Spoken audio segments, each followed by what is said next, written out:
Hello, வணக்கம் பிள்ளைகளே. இப்போ நான் இந்த சோயாவை வச்சு ஒரு கட்லெட்டோ வடையோ எப்படி வேணால் செய்துக்கலாம். இப்போ இந்த சோயாவை வச்சு நான் பண்ணுறேன். இந்த மாதிரி சோயா ஊற வச்சு இது பாருங்க மிக்சியில் நான் அரைச்சி வச்சுருக்கேன். இதில் தேவையான அளவுக்கு இது பாருங்க இஞ்சி பூண்டு விழுது 1 ஸ்பூன் போடுறேன். இஞ்சி பூண்டு விழுது 1 ஸ்பூனு. தேவையான அளவுக்கு உப்பு போட்டிருக்கேன். கொஞ்சம் மிளகாத்தூள், காரத்துக்கு கொஞ்சம் மிளகாத்தூள் போட்டிருக்கேன். மிளகாத்தூள், அடுத்து பச்சை மிளகாய், வெங்காயம், இந்த பாருங்க சோம்பு, பச்சை மிளகாய், வெங்காயம், சோம்பு, கொத்தமல்லி போட்டிருக்கேன். நெக்ஸ்ட்டு கொஞ்சம் மஞ்சத்தூள் போட்டிருக்கேன். அடுத்து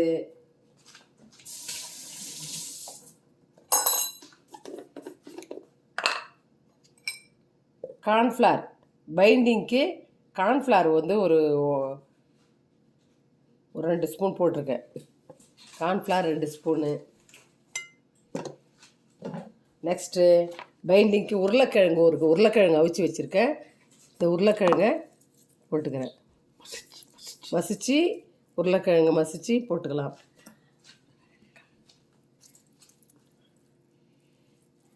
உருளைக்கிழங்கு மசிச்சு இது பாருங்கள் போட்டு செஞ்சுக்கலாம்.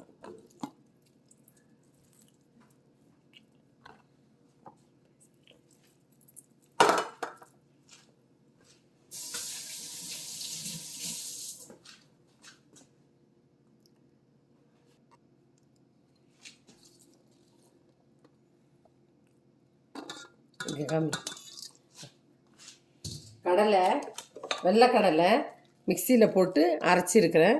இதை போடுறேன், பைண்டிங்க்கு போடுறேன். இதெல்லாம் உடம்புக்கு குழந்தைங்களுக்கு ஸ்ட்ரென்த்து, ப்ரோட்டீன் ஜாஸ்தியாக இருக்குது. அதனால் வெள்ளைக்கடலை அவிச்சு போட்டு எல்லாத்தையும் பிசைஞ்சிக்கலாம். உப்பு, வெங்காயம், பச்சை மிளகா, இஞ்சி பூண்டு விழுது, மிளகாத்தூள், ஓகே எல்லாம் போட்டு ஃபுல்லாக பிசைஞ்சு வடை போட்ட வேண்டியது தான். பாருங்கள், சூப்பராக இருக்குது. உப்பெல்லாம் இருக்காதுன்னு பார்த்துக்கலாம். சுகர் இருக்கிறவங்களுக்கு இந்த மாதிரி கடலை புரோட்டீன் சாப்பிட்ணும் அப்படின்வாங்களே டாக்டரு. அதனால் நம்ம என்ன செய்யலாம், இந்த மாதிரி சோயாவை ஒரே மாதிரியே சோயா செய்து சாப்பிட்டு அது பேர் என்ன, மீல் மேக்கர்.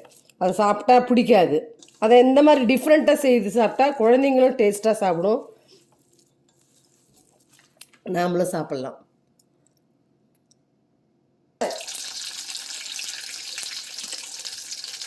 இது வர இது நீங்கள் போனீங்க.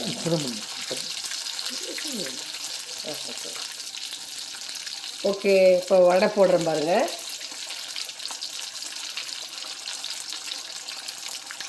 மீல் மேக்கர் வடை. இது குழந்தைங்களுக்கு அழகாக கொடுக்கலாம். நல்லா சாப்பிடுங்க குழந்தைங்க. நாம் சாப்பிட்லாம், ஸ்நாக்ஸ் மாதிரி சாப்பிட்லாம்.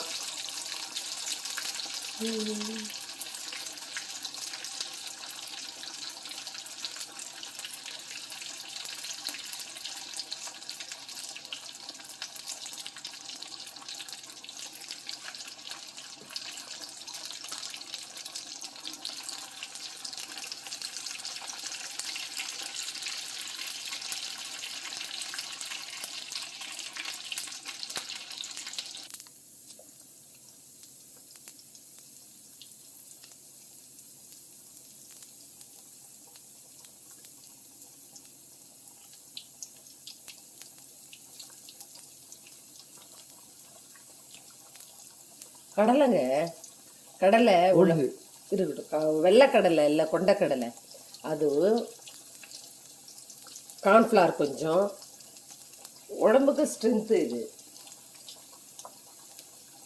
இதை காமிங்க. இந்த மாதிரியும் பண்ணலாம். இந்த மாதிரி தோசைக்கல்லையும் கட்லெட் மாதிரி பண்ணலாம். இதை காமிங்க. தோசைக்கல்லில் இந்த மாதிரி கட்லெட் மாதிரி வச்சு கடிச்சு தோசைக்கல்லில் திருப்பி போட்டு ஆயில் கம்மியாக பண்ணலாம். நம்ம வடையாக சுடும் பொழுது இந்த மாதிரி பண்ணலாம். இதான் ஃபஸ்ட்டு ட்ரை, நம்ம செஞ்சது கிடையாது. ஆனால் டேஸ்ட்டாக இருக்குது, சாப்பிடும்போது நல்ல டேஸ்ட்டாக இருக்குது. ஓகே, இங்கே பாருங்கள், வடை, மீல் மேக்கர் வடை சூப்பராக இருக்குது. நான் கடலை வந்து கொஞ்சம் போட்டு இது பண்ணும் பொழுது கொஞ்சம் பிரிஞ்சுது. கொண்டக்கடலை, வெள்ளைக்கடலை போட்டேன் மீல் மேக்கர் கூட. ஆனால் கொஞ்சம் கார்ன்ஃப்ளவர், கொஞ்சம் கார்ன்ஃப்ளவரா இது கடலை மாவு லேசாக கொஞ்சம் பைண்டிங்காக கடலை மாவு போட்டு பிறகு சூப்பராக வருது பாருங்கள் வடை. இந்த மாதிரி வடை அருமையாக இருக்குல்ல, சூப்பராக நீங்களும் செஞ்சு அசத்துங்க. இந்த மாதிரி நீங்கள் செஞ்சு பாருங்கள், ட்ரை பண்ணுங்கள், குழந்தைங்களுக்கு கொடுங்க, ரொம்ப நல்லா இருக்குது.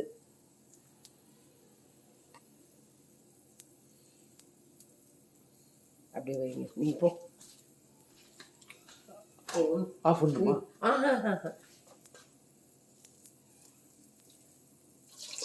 இன்னும் 4 வடை போட்டு ஃபுல்லாக வச்சு ஒரு இது பண்ணுவேன் நான் கடைசியாக. ரைட்டு, அப்படியே ஓடுவா? அப்படியே வச்சுன்னுக்கிறீங்களா? ஓட்டணுமா? ஓட்டாதீங்க, ஓடுது. நீ தானே வச்சுட்டு போன, கையை வைக்கவே இல்லையே. சரி சரி, காமிங்க. இன்னும் 4 வடை போட்டுடலாம். நம்ம லைவ் மாதிரி பேசினே இருக்கிறோம். ஓடுது ஓடு.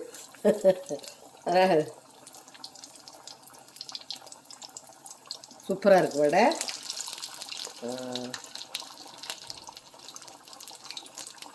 பாருங்க,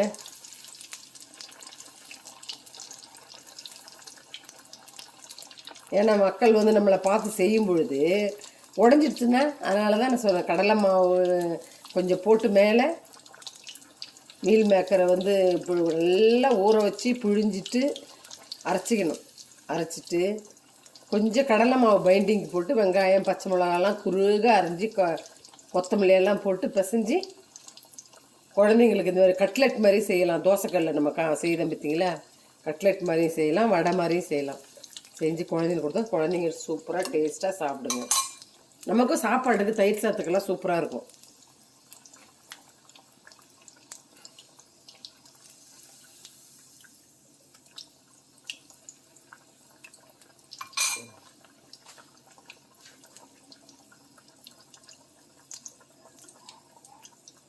இங்கே பாருமா, மீல் மேக்கர் வச்சு ஒரு வடை, அருமையான வடை செஞ்சுருக்கேன் பாருங்கள். ரொம்ப சூப்பராக இருக்குது வடை பாருங்கள், அருமையாக இருக்குது பாருங்கள். இந்த மாதிரி நீங்களும் செய்யுங்க, செய்து பாருங்கள், ட்ரை பண்ணுங்கள். Okay, thank you.